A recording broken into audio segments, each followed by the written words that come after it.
Good morning friend, मैं सुप्रिया स्वागत करती हूँ आपका डिकोड एग्जाम में।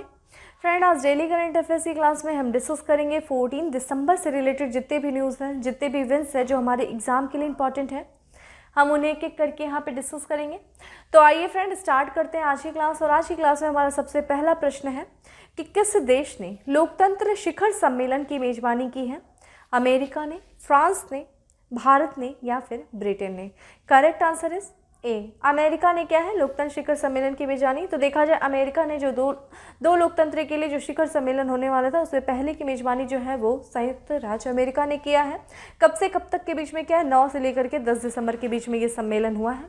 देखिए, इस सम्मेलन की मेजबानी जो संयुक्त राज्य अमेरिका के राष्ट्रपति हैं जो बिडेन के द्वारा किया गया। और जो बिडेन के ही आमंत्रण पे विश्व का जो सबसे बड़ा लोकतंत्र है यानी कि भारत के प्रधानमंत्री को भी आमंत्रित किया गया था। और भारत के प्रधानमंत्री नरेंद्र मोदी ने लोकतंत्र के लिए पहले शिखर सम्मेलन में भारत का राष्ट्रीय वक्तव्य किया। ठीक है, तो चूंकि ये डिजिटल तरीके से इस सम्मेलन का आयोजन किया जा रहा था और डिजिटल तरीके से ही जो विश्व के जो प्रमुख देश हैं, जो विश्व के जो देशों के जो प्रमुख हैं, उन्होंने इस सम्मेलन को संबोधित किया और उन्होंने अपने अपने वक्तव्यों को रखा। जिसमें देखा जाए प्रधानमंत्री नरेंद्र मोदी ने जब इस सम्मेलन को संबोधित किया तो उन्होंने भारतीयों में लोकतांत्रिक भावना और बहुलवादी लोकाचार को लेकर के अपनी बात को रखा। और उन्होंने कहा कि भारतीयों में जो है लोकतांत्रिक भावना और बहुलवादी विचारधारा जो है वो काफ़ी निहित है। और इसी के साथ साथ प्रधानमंत्री नरेंद्र मोदी जी ने जो भारतीय लोकतंत्र शासन के जो 4 स्तंभ हैं, कौन कौन से? संवेदनशीलता, जवाबदेहिता, भागीदारी और सुधार, अभिविन्यास, इस पर प्रकाश डाला। ठीक है, इस सम्मेलन की बात करें फ्रेंड, इस सम्मेलन में विश्व के कुल 100 देशों ने भाग लिया था। ठीक है, ध्यान रखिएगा। चलिए आगे बढ़ते हैं और नेक्स्ट प्रश्न में चलते हैं। नेक्स्ट है हमारा कि निम्नलिखित में से किसके द्वारा कॉन्वोक 2021-22 लॉन्च किया गया है? ठीक है, शिक्षा मंत्रालय, नीति आयोग, पृथ्वी मंत्रालय या फिर चुनाव आयोग? करेक्ट आंसर फ्रेंड क्या हो जाएगा? बी। ठीक है, तो शिक्षा क्षेत्र में जो शिक्षक हैं उन पर ये कॉन्वोक जो है वो प्रकाश डालता है। और ये देखा जाए नीति आयोग के द्वारा कॉन्वोक 2021-22 को लॉन्च किया गया है। और यहाँ पे देखा जाए जो नीति आयोग के द्वारा जो शिक्षा जो प्रदान की जाती है और उस शिक्षा प्रदान करने के दौरान जो चुनौतियाँ आती हैं उन चुनौतियों के समाधान के लिए और शिक्षा क्षेत्र में जो गुणवत्ता को बढ़ावा देने के लिए नीति आयोग ने भारतीय फाउंडेशन के सहयोग से कॉन्वोक 2021-22 को लॉन्च किया है। ठीक है, अगर हम कॉन्वोक की बात करें तो फ्रेंड ये एक क्या होगा? एक राष्ट्रीय संगोष्ठी है। उद्देश्य क्या है? जो भारत के सभी जो शिक्षक हैं, जो शिक्षकों को, शिक्षाविदों को, स्कूल के प्रमुखों पर और विशेष ध्यान देने के साथ ही जो शिक्षा प्रदान करने और इसकी गुणवत्ता को मजबूत करने में आने वाली चुनौतियों का समाधान करना है। फ्रेंड, जैसा कि आप जानते हैं, अगर आपकी प्रारंभिक शिक्षा में अगर आपको सार्वभौमिक पहुंच को सुनिश्चित करना है तो आपकी शिक्षा की गुणवत्ता पर विशेष ध्यान होना चाहिए। समझे?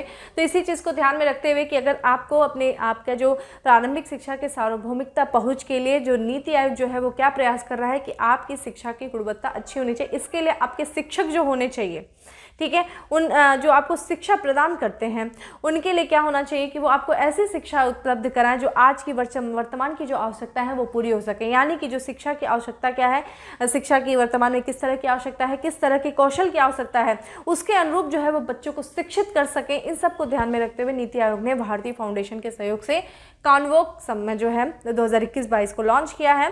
और जैसा कि आप फ्रेंड ये भी जानते हैं, कोविड-19 की वजह से स्कूल बंद थे, उसकी वजह से बच्चों के शिक्षा पे काफ़ी ज़्यादा प्रभाव पड़ा और साथ ही साथ पुरानी व्यवस्था वापस लाने के लिए जो है बहुत सारे अभी कार्य करना बचे हैं जो स्कूल के क्षेत्र से संबंधित हैं। ठीक है, तो इस मंच के ही माध्यम से जो सरकारी स्कूलों के जो स्कूल शिक्षक होंगे, जो प्रमुख होंगे, जो प्राचार्य होंगे, जो भारतीय फाउंडेशन के नेटवर्क को जो शिक्षकों को वैज्ञानिक दृष्टिकोण के माध्यम से अनुसंधान आधारित समाधानों का उपयोग करने के लिए प्रोत्साहित किया जाएगा इस मंच के माध्यम से, जिसको भारतीय फाउंडेशन के सहयोग से नीति आयोग ने क्या किया है? लॉन्च किया है। ठीक है, ध्यान रखिएगा। चलिए अगला है हमारा कि इसरो ने मोबाइल में नाविक संदेश सेवा प्रदान करने के लिए किसके साथ सहयोग जो है समझौते पर हस्ताक्षर किया है? नाविक, ध्यान रखिएगा फ्रेंड। ठीक है, गूगल के साथ, माइक्रोसॉफ्ट के साथ, ओप्पो इंडिया के साथ या फिर वीवो के साथ? करेक्ट आंसर क्या हो जाएगा फ्रेंड? बताइए जल्दी से। सी, ओप्पो इंडिया के साथ जो है इसरो ने समझौता किया है। किस चीज़ के लिए? मोबाइल में नाविक संदेश सेवा जो है वो प्रदान करने के लिए। तो आइए देखते हैं क्या है। सबसे पहले जो भारतीय अंतरिक्ष अनुसंधान संगठन ने नाविक संदेश सेवाओं कि तकनीकी सूचना प्रदान करने के लिए ओप्पो इंडिया के साथ क्या किया है, समझौता ज्ञापन किया। पहली बात तो आपको ये जानना चाहिए संदेश सेवाएं क्या हैं, जो नाविक संदेश सेवाएं यानी कि मैसेजिंग सर्विसेज क्या है, ठीक है, ये चीज़ आपको पता होनी चाहिए। तो देखा जाए ये जो मैसेजिंग सेवाओं का फ्रेंड जो इस्तेमाल होता है ना, वो मुख्य रूप से ऐसे इलाकों में होता है, खासकर जो आपके समुद्र के आसपास के इलाके हैं, उन समुद्र के आसपास इलाकों में जो है जो सुरक्षा संबंधित चेतावनी जारी करने के लिए इन संदेश सेवाओं का इस्तेमाल किया जाता है। जहाँ पर जो है आप देखेंगे समुद्र के आसपास की जो स्थिति होती है वहाँ पे क्या है, संचार व्यवस्था या तो एकदम नहीं के बराबर होती है, या फिर अगर होती हैं तो उनकी स्थिति इतनी बेहतर नहीं होती कि आप अपने मैसेजिंग सर्विस जो मैसेज होते हैं उनको प्रॉपर तरीके से कर सकें। तो ये जो है मैसेज सेवा से संबंधित जो मैसेज सर्विस आप समझ जाइए। अब इसी नाविक संदेश सेवाओं की तकनीक की सूचना आदान प्रदान करने के लिए कि प्रॉपर तरीके से जो आप सूचना दे रहे हैं वो तरीके से एक दूसरे से आदान प्रदान किया जा सके, इस चीज़ के लिए जो है इसरो ने किसके साथ, एक ये है ओप्पो के साथ इन्होंने समझौता ज्ञापन किया है। दूसरी चीज देखते हैं नाविक प्रणाली की अगर बात किया जाए, ठीक है, तो ये भारतीय मुख्य भूमि से लगभग 1500 किलोमीटर दूर इस क्षेत्र में क्षेत्रीय नेविगेशन सेवाएं प्रदान करती है। देखिए अब दूसरी चीज हमें क्या, देखिए हमने एक चीज जाना संदेश सेवा क्या है, दूसरा हमें क्या जानना है, नाविक क्या है, नाविक सिस्टम क्या है, ये आपको पता होना चाहिए। फ्रेंड नाविक सिस्टम की अगर बात करें तो ये भारत के स्वदेशी जीपीएस जो है नाविक सिस्टम है, ध्यान रखिएगा, India regional navigational satellite system है, ठीक है, नाविक, ठीक है, ये चीज़ ध्यान रखिएगा। इसका देखा जाए तो और ये क्या करता है, इसका कार्य क्या है, ये नेविगेशन सिस्टम है नाविक, ठीक है, ध्यान रखिएगा, नेविगेशन सिस्टम है, थोड़ा सा समझने की कोशिश करिएगा, ठीक है, नेविगेशन सिस्टम है। तो नेविगेशन सिस्टम का इस्तेमाल कहाँ पे किया जाता है फ्रेंड, इसका उपयोग जो है किसी भी आसपास के जो इलाके हैं उन इलाकों की जानकारी लेने के लिए और इन इलाकों की पोजीशन को जानने के लिए नेविगेशन सिस्टम का जो है वो इस्तेमाल किया जाता है, ठीक है। नेविगेशन सिस्टम की अगर बात करें तो ये फैसिलिटी जो है वो आप मोबाइल में हो गया, कार में हो गया, या रास्ता का पता लगाने के लिए मोबाइल का और या फिर कार का रास्ता पता लगाने के लिए नेविगेशन सिस्टम का जो है वो इस्तेमाल करते हैं, ठीक है। अब इस नेविगेशन सिस्टम को फ्रेंड इसरो के द्वारा विकसित किया गया था, ध्यान रखिएगा, इसको इसरो के द्वारा विकसित किया गया था और इस तरीके से भारत का ये अपना जो है स्वदेशी नेविगेशन प्रणाली है। और इस तरीके से देखा जाए भारत जो है दुनिया के उन चुनिंदा देशों में शामिल हो गया है जिनके पास खुद का अपना एक जो स्वदेशी नेविगेशन सिस्टम है। तो आपने नेविगेशन सिस्टम को समझ लिया होगा, ठीक है। तो रास्ते का आधा पता लगाने के लिए, पोजीशन को जानने के लिए एक तरीके से जीपीएस, ठीक है, ये एक तरीके से भारत का जो है खुद का जीपीएस है, ठीक है। वहीं पे देखें तो इस समझौते के तहत क्या किया जाएगा, जो इसरो है और ओप्पो इंडिया है वो भारतीय उपभोक्ताओं की ज़रूरतों को ध्यान में रखते हुए नाविक संदेशों को मोबाइल हैंडसेट से जोड़ करके तुरंत उपयोग वाली एंड टू एंड एप्लीकेशन केंद्रित समाधानों के लिए ऐप से संबंधित तकनीकी सूचनाओं का आदान प्रदान करेंगे, ठीक है, यही चीज़ है। आइए अगली चीज़ पे बढ़ते हैं। अगला प्रश्न है हमारा कि निम्न में से कौन सा देश आने वाली पीढ़ियों के लिए सिगरेट की बिक्री पर रोक लगाएगा, जापान, फ्रांस, चीन या फिर न्यूजीलैंड। करेक्ट आंसर फ्रेंड क्या हो जाएगा, डी, ठीक है, न्यूजीलैंड जो है वो आने वाली पीढ़ियों के लिए सिगरेट की बिक्री पर रोक लगा देगा, ठीक है। आइए इसके बारे में समझते हैं। तो जो न्यूजीलैंड की जो सरकार है फ्रेंड वो अपने भविष्य की जो पीढ़ियां हैं उन पीढ़ियों के खातिर जो एक सख्त कदम उठाने जा रही है। सख्त कदम में देखा जाए यहाँ की जो गवर्नमेंट है वो युवाओं के सिगरेट खरीदने पर क्या कर रहे हैं, प्रतिबंध लगा रहा है, ठीक है, ये चीज़ ध्यान रखिएगा। तो ये जो है और इस तरह की कार्रवाई करने वाला, इतनी कठिन कार्रवाई करने वाला जो है ये न्यूजीलैंड दुनिया का पहला देश होगा, ठीक है। दुनिया के जो है तंबाकू उद्योग में दुनिया के सबसे कठिन कार्रवाई में से ये एक है। इसके तहत क्या किया जाएगा कि अगले वर्ष जो इसे अपनाया जाएगा इस नियम को, तो इसके तहत जो वर्ष 2008 के बाद कोई भी जो व्यक्ति जो पैदा हुआ है और जो पैदा हुआ है कोई भी व्यक्ति वो अपने जीवन काल में सिगरेट या तंबाकू उत्पादन जो है वो नहीं खरीद पाएगा, ठीक है। और जैसा कि फ्रेंड आप न्यूजीलैंड को जानते हैं, न्यूजीलैंड जो है वो 2025 तक जो है धूम्रपान की दर को कितना प्रतिशत तक कम करने के लिए प्रतिबद्ध है। राष्ट्रीय जो है वो 5% तक कम करने के लिए, राष्ट्रीय उद्देश्य को पूरा करने के लिए इस तरह की प्रतिबद्धता जो है वो अपना रहा है। और अंत में देखा जाए जिसका लक्ष्य क्या है, धूम्रपान को पूरी तरीके से समाप्त कर देना जो न्यूजीलैंड सरकार का लक्ष्य है। इन लक्ष्य को प्राप्त करने के लिए ये कुछ जो है बहुत ही कठिन कार्रवाइयों का जो है प्रयोग किया जा रहा है, या बहुत ही कठिन कार्रवाई जो है की जा रही है वहाँ की सरकार के द्वारा, ठीक है, ध्यान रखिएगा। अगला हमारा कि हाल ही में किस राज्य में एक पारंपरिक भैंस दौड़ कंबाला का आयोजन किया गया है, कर्नाटक में, उड़ीसा में, केरल में या फिर उत्तर प्रदेश में। तो देखा जाए कर्नाटक में किया गया है हाल ही में एक पारंपरिक भैंस दौड़, जिसको कंबाला कहते हैं। आइए इसके बारे में देख लेते हैं। तो देखा जाए ये कंबाला फ्रेंड क्या है, एक पारंपरिक भैंस दौड़ है। इसका देखिए आयोजन जो किया गया है वो कर्नाटक के जो दक्षिण जिले के मुदबिद्री में है। इसका आयोजन किया गया था 11 दिसंबर 2021 को किया गया है। कंबाला की फ्रेंड बात करें तो ये एक लोक खेल है, ठीक है। और इसका जो है वहाँ के जो पारंपरिक रूप से जो वहाँ के स्थानीय तुलुवा जमींदार जो होते हैं, और जो कर्नाटक के जो तटीय जिलों और कर्नाटक के जो उडुपी और केरल के जो कासरगोड में जो परिवार रहते हैं, उनके द्वारा जो है इस कंबाला, जो कि एक पारंपरिक भैंस दौड़ है, उनके द्वारा आयोजित किया जाता है। और इसलिए देखा जाए इसको सामूहिक रूप से क्या कहा जाता है फ्रेंड, तुलुनाडु जो है इसको सामूहिक रूप से इसको जाना जाता है, ठीक है। तो ध्यान रखिएगा अभी हाल ही में जो है कंबाला जो कहाँ पे आयोजित किया गया था, कर्नाटक में किया गया था, ठीक है।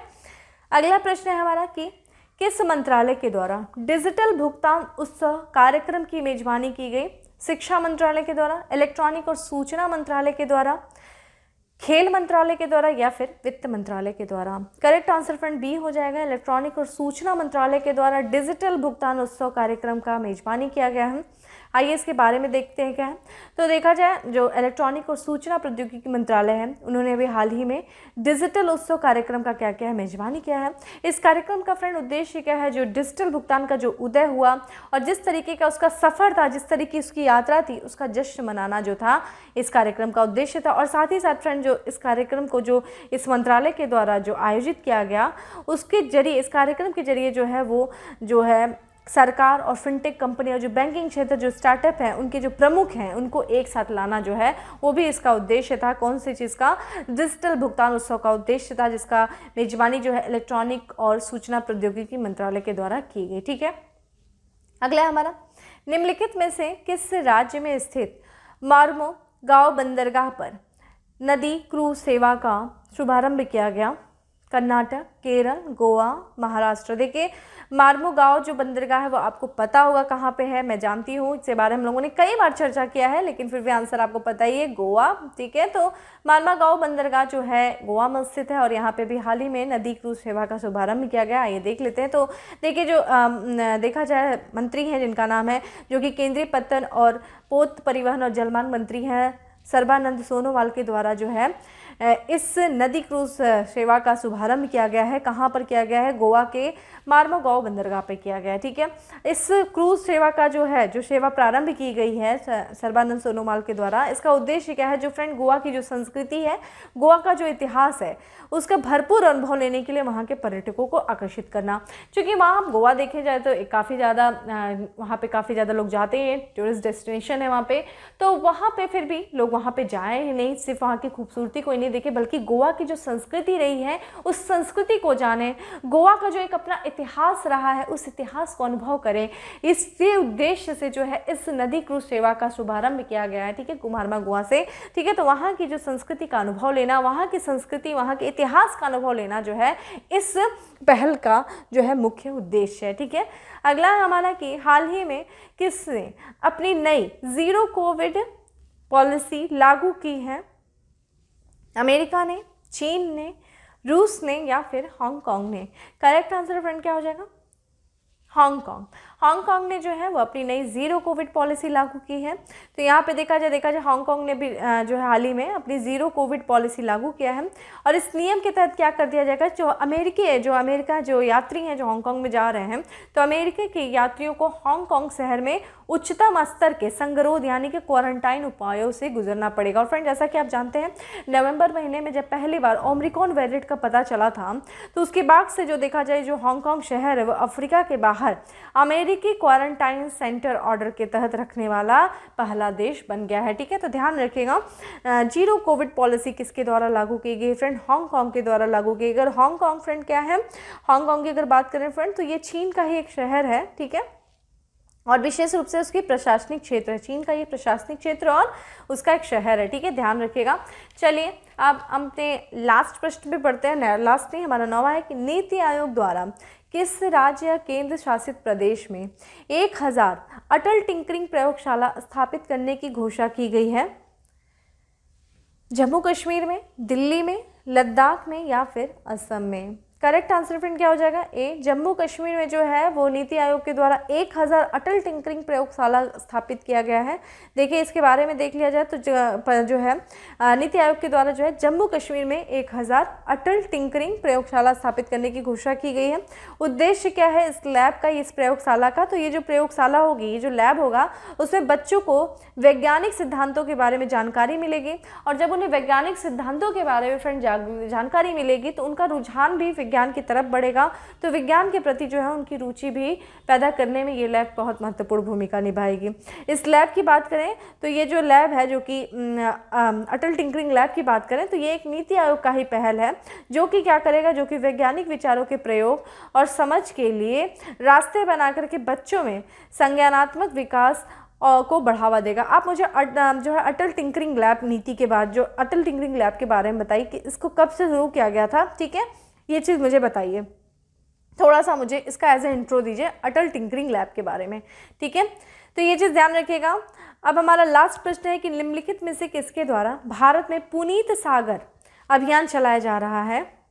पृथ्वी मंत्रालय के द्वारा, भारतीय तट रक्षक बल के द्वारा, राष्ट्रीय कैडेट कोर के द्वारा, या फिर पर्यावरण मंत्रालय के द्वारा? करेक्ट आंसर फ्रेंड क्या होगा? राष्ट्रीय कैडेट कोर के द्वारा, एनसीसी के द्वारा भारत में जो है पुनीत सागर अभियान चलाया जा रहा है। आइए देखते हैं क्या है फ्रेंड। तो ये देखा जाए जो राष्ट्रीय कैडेट कोर है उनके द्वारा जो है पुनीत सागर अभियान चलाया जा रहा है। इसका उद्देश्य फ्रेंड क्या है? जो समुद्र है उसकी सफाई, ठीक है, तो इसका जो है इस अभियान ये महीने भर चलेगा। इस अभियान की देखिए फ्रेंड शुरुआत जो है 1 दिसंबर से हुई है और ये पूरे 1 महीने ये अभियान चलेगा। और इस अभियान का अगर हम उद्देश्य की बात करें तो जितने भी जो समुद्री किनारे, जो समुद्र का किनारा है, जो समुद्र तट है, उन समुद्र तट पर जो प्लास्टिक हम जाते हैं ना, आप लोग जाते होगे, तो जो आप कोस्टल एरियाज में जाते होगे तो आप जो बॉटल्स यूज़ करते हो, जो प्लास्टिक इस्तेमाल करते हो, जनरली आप वहाँ पे डंप कर देते हो, ठीक है, वो प्लास्टिक क्या चली जाती है, वो समुद्र में चली जाती है। तो वहाँ पे जो समुद्री जीव होते हैं उन पे काफ़ी ज़्यादा इसका नकारात्मक प्रभाव पड़ता है। तो एक तरीके से समुद्र के अस्तित्व को बचाने के लिए, समुद्र के अंदर जो जीव हैं उनके जीवन को बचाने के लिए बहुत सारे देशों के द्वारा, बहुत सारे जो हैं स्थानीय जो लोग हैं, जो एनजीओज़ हैं, बहुत सारे जो इस तरह की संस्थाएं हैं, वो इस तरीके के कार्य कर रहे हैं समुद्र की सफाई। इसमें देखा जाए एनसीसी के भी द्वारा इस पुनीत अभियान को चलाने का भी उद्देश्य यही है कि जो समुद्र के किनारे हैं, जो समुद्र के तट हैं, वहाँ पे जो प्लास्टिक हम फेंक जाते हैं, हम वहाँ पे जो कचरे फेंक जाते हैं, उन कचरों को क्या करा जाए, साफ़ किया जाएगा। और ना सिर्फ साफ़ किया जाएगा बल्कि वहाँ पर जाने वाले लोगों को भी जागरूक किया जाएगा कि वो इस तरह का जो कार्य करते हैं, इस तरह की जो कृत्य करते हैं जिसकी वजह से समुद्र जो है प्रदूषित हो रहा है, उसको ना करें। तो एक तरीके से एक जागरूकता अभियान भी, और साथ ही साथ समुद्र को क्या है, जो समुद्र पे जो कचरे हैं उन कचरों को, उन कचरे से मुक्त करना, समुद्र तट के कचरे से मुक्त करना इस पुनीत अभियान का उद्देश्य है, ठीक है। चलिए, तो इस तरीके से था आज का हमारा 10 MCQ। अब चलते हैं अपने daily facts of the day पे, जिसमें हमारा सबसे पहला फैक्ट्स ऑफ द डे है कि हाल ही में चीन को मान्यता देने वाला और साथ ही ताइवान से अपने राजनयिक संबंध तोड़ने वाला देश कौन सा बना है फ्रेंड? कंबोडिया, ठीक है। तो इसने चीन को मान्यता दे दिया और ताइवान से अपने राजनीतिक संबंध को तोड़ दिया है। ये देश कौन सा है? कंबोडिया है।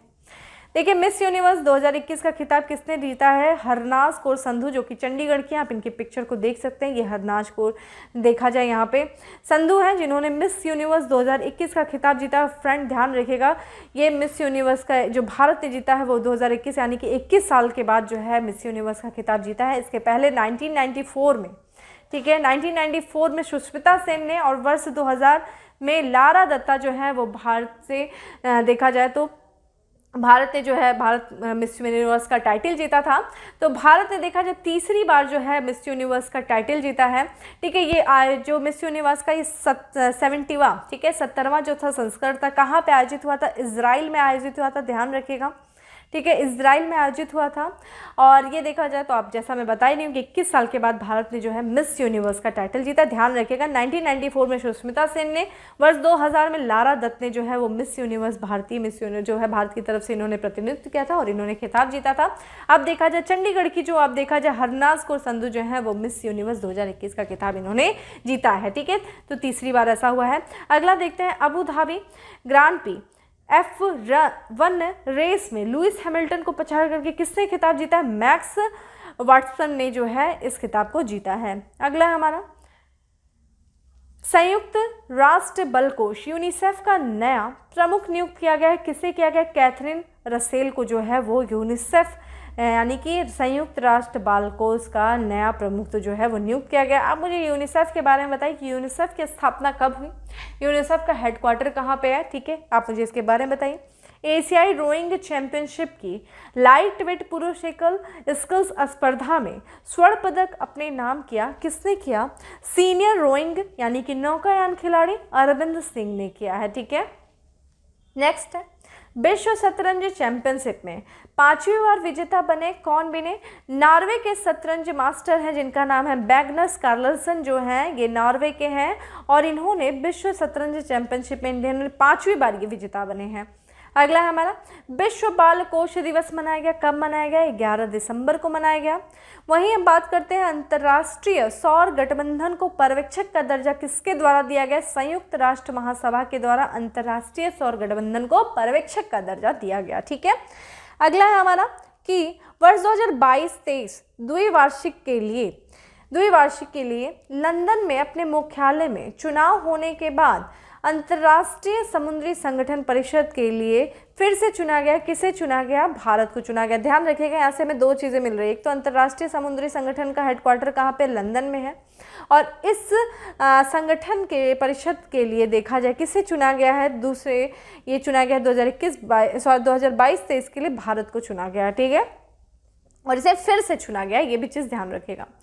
लास्ट है हमारा फैक्ट्स ऑलरेडी कि कोटक महिंद्रा बैंक ने 5 वर्ष की अवधि के लिए बैंक का स्वतंत्र निदेशक नियुक्त किया है, किसे किया है? आयुष सुयश को किया है, ठीक है। तो ये हमारे 10 फैक्ट्स ऑलरेडी थे। अब आ जाते हैं हम उत्तर प्रदेश स्पेशल पे।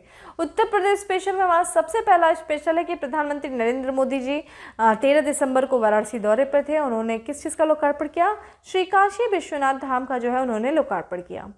गोरखपुर में लगभग 10,000 करोड़ रुपए की लागत से स्थापित परियोजना का लोकार्पण किसके द्वारा फ्रेंड किया गया? प्रधानमंत्री नरेंद्र मोदी जी के द्वारा किया गया। यहाँ पे देखिए गोरखपुर के अंतर्राष्ट्रीय युवा पर्वतारोही नीतीश कुमार सिंह ने चोटी को फतह किया, किस चोटी को? माउंट पितालुस चोटी को। माउंट पितालुस जो कि हिमाचल प्रदेश के मनाली में स्थित है, और इस चोटी को फतेह करने वाले जो है वो गोरखपुर के हैं जिनका नाम क्या है? नीतीश कुमार सिंह। देखिए ऐसा लग रहा है कि उत्तर प्रदेश में भी हम कुछ स्पेशल जिले के बारे में पढ़े, यानी कि पर्टिकुलर बात किसकी कर रहे हैं? गोरखपुर का आज काफ़ी ज़्यादा रहा है, ठीक है। नेक्स्ट है हमारा कि भारत का पहला शहरी विकास बैंक, ठीक है, यहाँ पे अर्बन सेंट्रल जो बैंक है, माफ़ करिएगा, शहरी विकास बैंक यूपी के जिले में स्थापित किया गया है। कहाँ पे किया गया? सहारनपुर में किया गया है, ठीक है, ठीक है, सहारनपुर में किया गया है। और हमारा लास्ट है कि भेड़ बकरी जानवरों का आधार कार्ड जारी करने का निर्णय लिया, किसने लिया? उत्तर प्रदेश सरकार ने किया, ठीक है, उत्तर प्रदेश सरकार ने ये निर्णय लिया। तो इस तरीके से फ्रेंड हमारा आज का 10 MCQs था, और साथ ही साथ हमारे 10 फैक्ट्स ऑफ द डे थे, और उसके साथ यूपी स्पेशल था, ठीक है। बाकी फ्रेंड हमने आपसे आज कुछ खास स्पेशल प्रश्न नहीं पूछा, क्योंकि ऐसे कुछ प्रश्न बन नहीं रहे थे आज के जो हमारे कुछ भी करंट अफेयर्स थे, ठीक है। बाकी मैंने 1-2 चीज़ें जो पूछी हैं वो आप मुझे आंसर करिए, और फ्रेंड थोड़ा सेशन को लाइक करिए और थोड़ा ज़्यादा से ज़्यादा लोगों के बीच में शेयर करिए, क्योंकि मैंने हमेशा बोला है कि आप ही लोग हमारे लिए एक मोटिवेशन हो, ठीक है। बाकी आपकी मर्जी है, ठीक है, अब मैं सिर्फ आपसे एक रिक्वेस्ट कर सकती हूँ, इनिशिएटिव आप मेरी बात को चाहे तो आप जैसे भी, ठीक है, तो आप लोगों को शेयर करो, ठीक है। बाकी हम फिर मिलते हैं अपने नेक्स्ट सेशन में, तब तक के लिए bye, have a good day, stay safe and stay happy.